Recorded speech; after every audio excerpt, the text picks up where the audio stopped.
को नोटिस भिजवाया है कि इंडस वाटर ट्रीटी में मॉडिफिकेशन होनी चाहिए। उन्होंने कहा है कि हालात और वक्त के मुताबिक अब हमें इस मुआहदे में कुछ तब्दीलियां करनी चाहिए। 64 ईयर्स अगो जब ये मुआहदा तय किया गया था तब भी वन साइडेड था और इसमें पाकिस्तान के लिए ज़्यादा फ़ायदे थे, लेकिन अब इस मुआहदे में कुछ तब्दीलियां ज़रूरी है। 2023 में भी इंडिया ने पाकिस्तान को एक नोटिस भिजवाया था जिस पर पाकिस्तान ने कोई रद्द-ए-अमल नहीं दिया, लेकिन इस दफ़ा तो इंडिया ने पाकिस्तान को सीधी सीधी सुना दी है। इसी टॉपिक पर बात करने के लिए मेरे साथ कुछ नौजवान मौजूद हैं। क्या नाम है सर आपका? शुएब बशीर। नसीब शाहिद। क्या करते हैं आप? स्टूडेंट हैं। सर, इंडिया ने पाकिस्तान को नोटिस भिजवाया है कि इंडस वाटर ट्रीटी में मॉडिफिकेशन होनी चाहिए। क्या कहना चाहेंगे आप इस सारे मामले के ऊपर?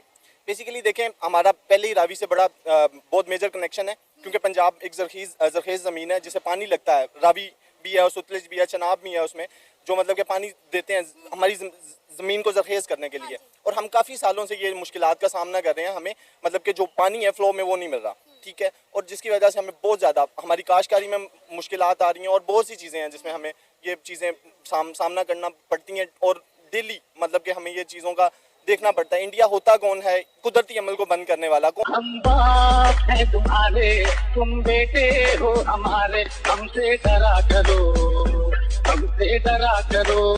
कौन होता है कि डैम्स वहाँ पे बना के और वाटर स्टोर करने वाला? हमें इस चीज़ की चाहिए और हम लेके रहेंगे, ये हमारा हक है और हम मांगते रहेंगे। बेटा, तुमसे ना हो पाएगा।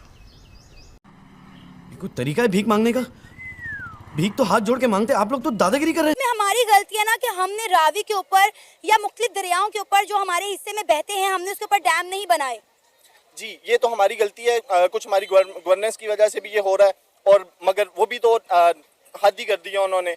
ये मतलब कि 64 ईयर से ही कंटिन्यू ऐसे ही चल रहा है जैसे हो रहा है, और मतलब कि काफ़ी किसान हैं जो मतलब कि नहीं अफोर्ड कर सकते इन चीज़ों को, ट्यूबवेल्स को, इलेक्ट्रिसिटी के बिल्स हैं इतने ज़्यादा, जिसकी वजह से हमें जरखेज़ पानी ही चाहिए रावी का, जो मतलब कि कैनाल्स के ज़रिए हमारी फसलों को खुशहाल और शादाब बनाता है। उससे मेरा क्या फ़ायदा हुआ, मुझे क्या मिला बताओ? उससे मेरा क्या फ़ायदा, मुझे क्या मिल रहा है? सर, अगर आपको याद हो तो हमें कश्मीर भी शायद इसीलिए चाहिए क्योंकि बहुत सारे दरिया जो है वो कश्मीर से बहते हैं और पाकिस्तान में आते हैं। अगर इंडिया कश्मीर से आने वाला पानी जो है वो बंद कर देता है तो पाकिस्तान तो बूंद बूंद को तरस जाएगा, क्योंकि हमने बाकी दरियाओं के ऊपर भी डैम नहीं बनाए हुए ना। जैसे जी आप ठीक कह रही हैं, जैसे झेलम और क्या कहते हैं चनाब है, वो मतलब कि कनेक्टेड है, ठीक है, जिसकी वजह से हमें आगे भी पानी मिलता है। और हमारी सरजमीन है जो पंजाब है, जो 5 दरियाओं पे मुश्तमिल है, अगर हमें इन चीज़ों पे नहीं मिलेगा, हम किस तरह कंप्रोमाइज़ करें इनके साथ? हम किस तरह मतलब कि इनके साथ चल सकेंगे? तो ये तो मतलब कि वाटर वॉर के लिए एक उन्होंने न्योता दिया है हम लोगों को, तो हम नहीं कंप्रोमाइज़ कर सकते। हमारी क्या करेंगे अब हमारी गवर्नमेंट इस नोटिफिकेशन के बाद क्या करेगी? क्योंकि एक नोटिफिकेशन हमें पिछले साल भेजा गया था और एक आज भेजा गया है। इन्हें देखना चाहिए, या तो यूनाइटेड नेशन में मसला उठाएं जाके, या कुछ भी कौन है? कहां से आते हैं? तो हमें उनसे हक लेके दें हमारा, क्योंकि किसान है बेचारे, रोज़ पिसते हैं वो। फर्टिलाइज़र में भी पानी के मसाइल भी इतने ज़्यादा हैं। हमारी कैनाल्स जो हैं मेजर्स वो भी बंद सूखी पड़ी हुई हैं, जिसकी वजह से हमें काश्तकारी में बहुत मुश्किलात का सामना हम तो इंडिया को धमकियां देते हैं कि हमारे पास एटम बम है, हम मार के उड़ा देंगे, और यहाँ तुम्हें पानी के लाले पड़ गए कि अगर इंडिया ने हमारा पानी बंद कर दिया तो पाकिस्तान तो बूंद बूंद को तरस जाएगा। अब हमें अमल करने की ज़रूरत है, हमें एक आधा चला देना चाहिए। तो करना, परेशान हो गए हम लोग। बाप को भेज, तेरे बस की बात नहीं। जिसकी वजह से वो मतलब कि उन्हें पता लगे कि नहीं, हम किसी चीज़ के सहारे बैठे हुए हैं, तो हमारे पास वो एटमी ताकत है। चड्ढा समझाओ इसे, समझाओ। ऐसे खिलौने बाजार में बहुत बिकते हैं, मगर इसे खेलने के लिए जो जिगर चाहिए ना, वो दुनिया के किसी बाजार में नहीं बिकता।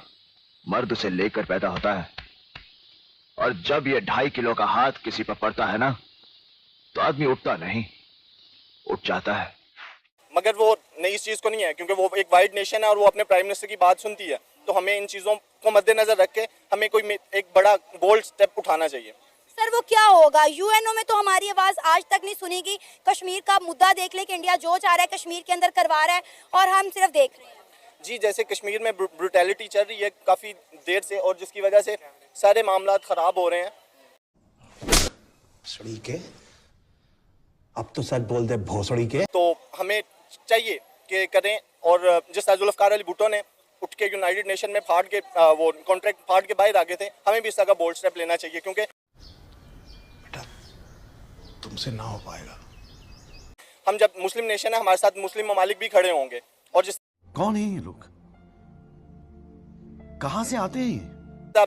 फलस्तीन है, हमें उनके हक के लिए भी बोलना चाहिए। सर, किन मुस्लिम ममालिक की आप बात कर रहे हैं?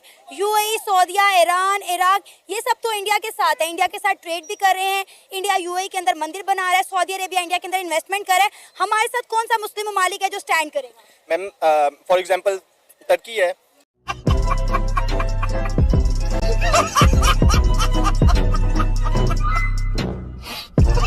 और उसके बाद क्या कहते हैं, मलेशिया भी हमारे साथ खड़ा होगा।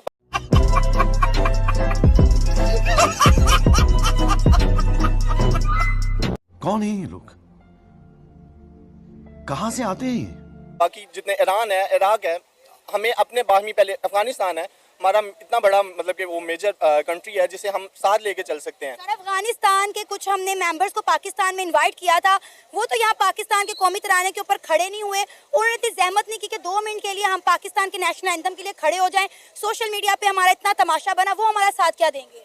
सारी उम्र मैं जो कर जबड़े आ रहा, तेरे पीछे जिंदगी सर्कस हो गई।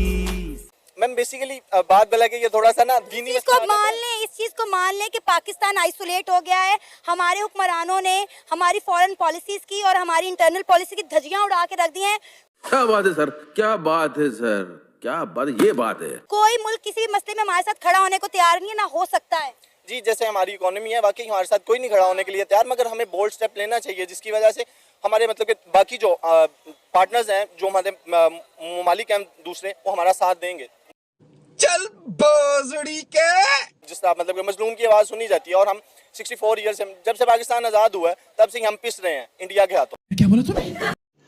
रुको जरा, सब्र करो।